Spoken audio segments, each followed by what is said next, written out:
বিসমিল্লাহির রহমানির রহিম।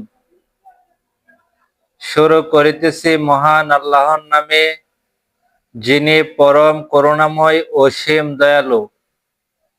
Excellent private প্রোগ্রামের পক্ষ থেকে আমি রাকিব ব্যাপারী সবাইকে জানাই আন্তরিক শুভেচ্ছা ও অভিনন্দন। এক্সেলেন্ট প্রাইভেট প্রোগ্রামের ধারাবাহিক প্রক্রিয়ায় নবম ও দশম শ্রেণীর হিসাব বিজ্ঞান দ্বিতীয় অধ্যায়ের নাম হলো লেনদেন। আজকে তার ৩ নাম্বার পর্ব। আজকের পর্বে আলোচনা করব লেনদেনের গুরুত্বপূর্ণ বিষয় নিয়ে।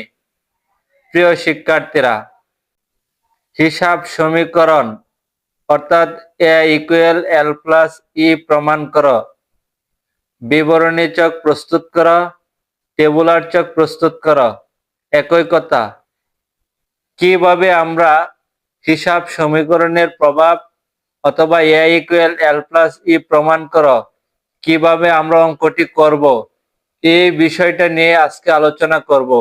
এই জন্য আজকে তোমাদেরকে একটি বোর্ড প্রশ্ন সমাধান করে দেখাবো, তোমরা চাইলে মিলিয়ে নিতে পারো। এবং আজকে যে ক্লাসটি করতেছি, যদি তোমরা সম্পূর্ণভাবে বুঝতে চাও তাহলে আগের পর্বগুলা তোমাদের দেখে আসতে হবে, কারণ আমি এর আগের পর্বতে আলোচনা করেছি হিসাব সমীকরণের গুরুত্বপূর্ণ বিষয় নিয়ে। প্রিয় শিক্ষার্থীরা, আজকে যে প্রশ্নটি আলোচনা করব, এই প্রশ্নটি হচ্ছে সকল বোর্ড 2018 সালে এসেছে। আমি এখন প্রশ্নটি পড়ব, তোমরা চাইলে মিলিয়ে নিতে পারো। প্রিয় শিক্ষার্থীরা, এখানে প্রশ্নে বলা হয়েছে জনাব সাকিবের ব্যবসা প্রতিষ্ঠানে নিম্নলিখিত ঘটনা সংঘটিত হয়েছে। 1 তারিখ, জনাব সাকিব 1 তারিখে জনাব সাকিব 10 লক্ষ টাকা নিয়ে ব্যবসা আরম্ভ করলেন। 2 তারিখ, তিনি পাওনাদারকে 10,000 টাকা পরিশোধ করেন। 3 তারিখ, 30,000 টাকা পণ্য ক্রয়ের ফরমায়েশ প্রদান করেন। 4 তারিখ, ব্যবসা থেকে ব্যক্তিগত প্রয়োজনে 3,000 টাকা উত্তোলন করেন। 5 তারিখ, তার ব্যক্তিগত অর্থ হতে 10,000 টাকা চুরি হয়ে গেছে। 6 তারিখ, পিন্টুর নিকট ধারে বিক্রয় 10,000 টাকা। প্রিয় শিক্ষার্থীরা, এখানে প্রশ্নে বলেছে জনাব সাকিবের ব্যবসায়িক লেনদেন 9, তার পরিমাণ নির্ণয় করো।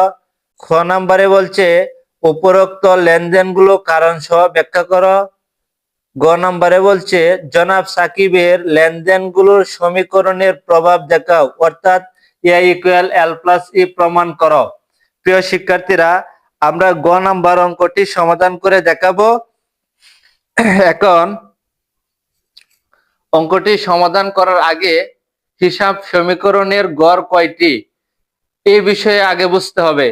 হিসাব সমীকরণের গড় সংখ্যা মূলত 11টি, কিন্তু বিভিন্ন সময় লেনদেনের উপর ভিত্তি করে গড় সংখ্যা নির্ণয় করতে হবে।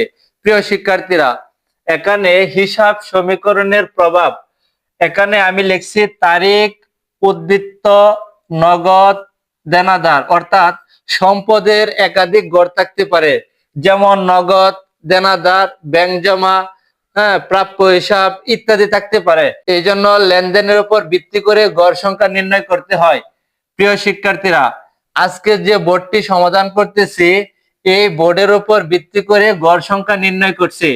এখানে গড় সংখ্যা হচ্ছে 8টি। তার মধ্যে 1 নম্বরে হচ্ছে তারিখ, 2 নম্বর হচ্ছে উদ্ধৃত্ত, 3 নম্বরে হচ্ছে সম্পদ। সম্পদের গড় হচ্ছে 2টি, একটা হচ্ছে নগদ আর একটা হচ্ছে দেনাদার। তারপর সমান সমান, অর্থাৎ a=l+e। এখানে ইয়াতে অ্যাসেট, অ্যাসেট মানে সম্পদ, আমরা লিখছি সম্পদ, নগদ এবং দেনাদার।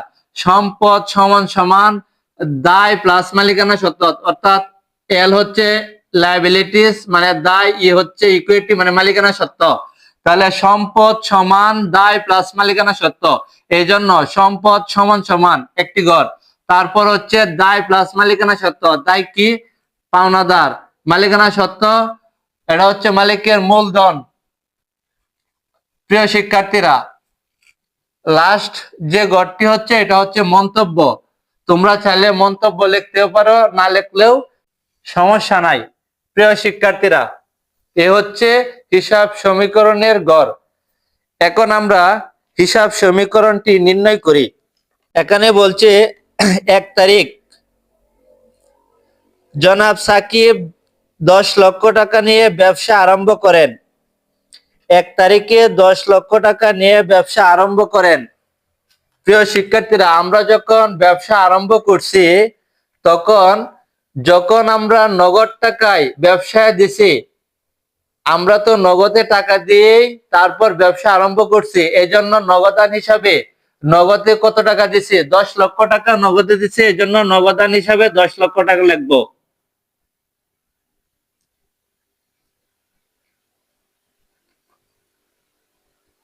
দশ লক্ষ। তারপর হচ্ছে আমরা যে ব্যবসায় 10 লক্ষ টাকা বিনিয়োগ করছি, অর্থাৎ মালিকানা সত্ত্ব, মালিকের ব্যক্তিগত ফান্ড থেকে আমরা টাকা দিয়ে ব্যবসা আরম্ভ করেছি, এই জন্য মালিকানা সত্ত্ব মূলধন। মালিকানা সত্ত্ব মূলধন 10 লক্ষ টাকা। প্রিয় শিক্ষার্থীরা, তোমরা মন্তব্যের ঘরে লিখবা মূলধন আনায়ন। আমরা ব্যবসা প্রতিষ্ঠানে যে টাকাটা আনছি এটা হচ্ছে মূলধন, আমরা ব্যবসা প্রতিষ্ঠানে আনায়ন করছি, এই জন্য মূলধন আনায়ন। মূলধন আনায়ন। তারপর হচ্ছে উদ্বৃত্ত নামাও 10 লক্ষ টাকা।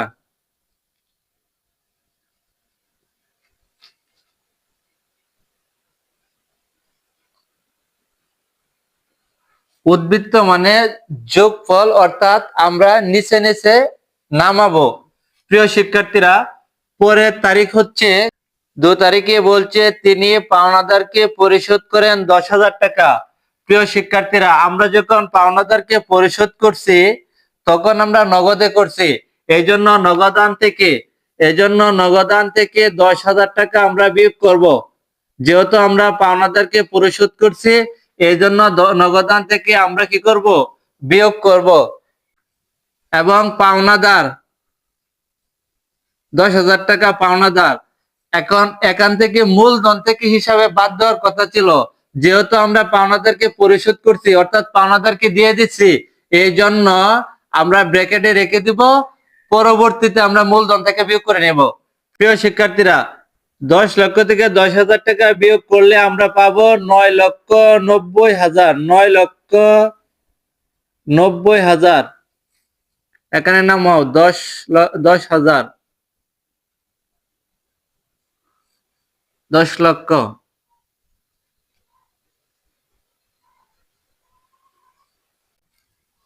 তারপর 3 তারিখ তিনি 30,000 টাকা পণ্য ক্রয়ের ফরমায়েশ প্রদান করেন।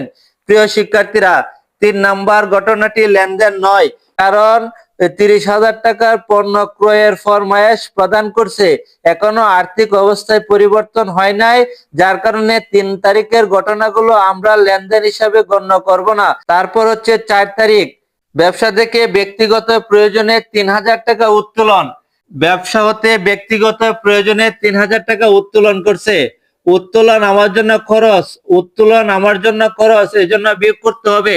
উত্তোলন আমার জন্য খরচ, এই জন্য আমরা কি করব? মালিকানা সত্ত্ব থেকে বিয়োগ করব এবং নগদান থেকে আমরা বিয়োগ করব। 9,90,000 থেকে 3,000 টাকা আমরা বিয়োগ করব। তাকে কত? 9,90,000 থেকে 3,000 টাকা বিয়োগ করলে 9,87,000। 9,87,000 নামাও 10,000।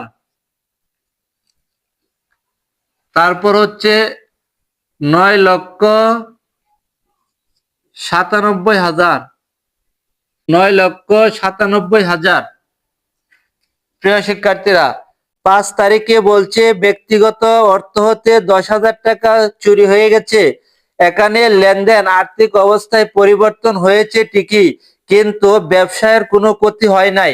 প্রিয় শিক্ষার্থীরা, এখানে ব্যবসায়ের কোনো ক্ষতি হয় নাই বিধায় আমরা হিসাব সমীকরণে এই ঘটনাটি অর্থাৎ 5 তারিখের লেনদেনগুলো আমরা নেব না।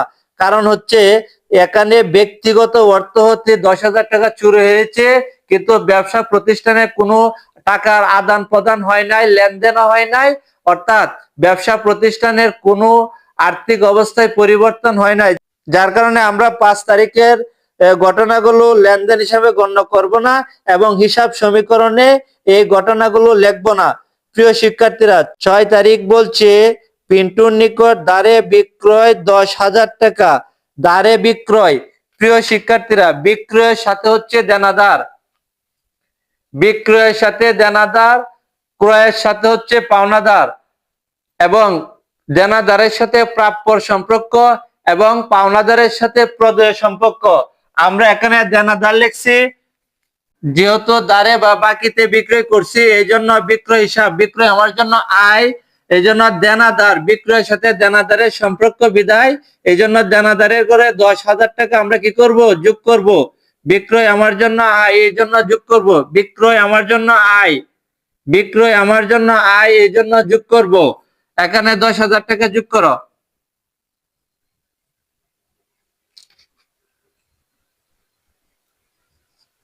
9,87,000, 10,000, তারপর হচ্ছে 10,000, তারপর হচ্ছে যোগ করো 10,07,000,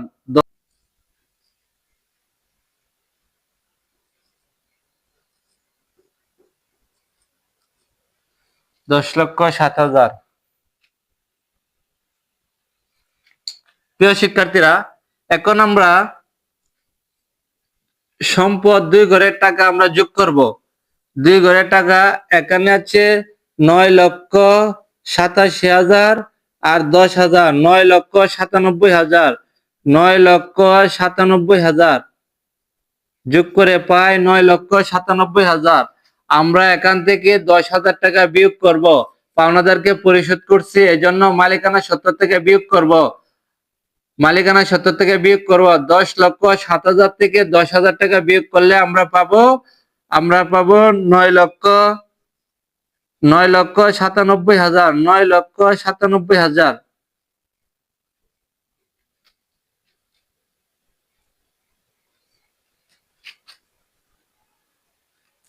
9,97,000। প্রিয় শিক্ষার্থীরা,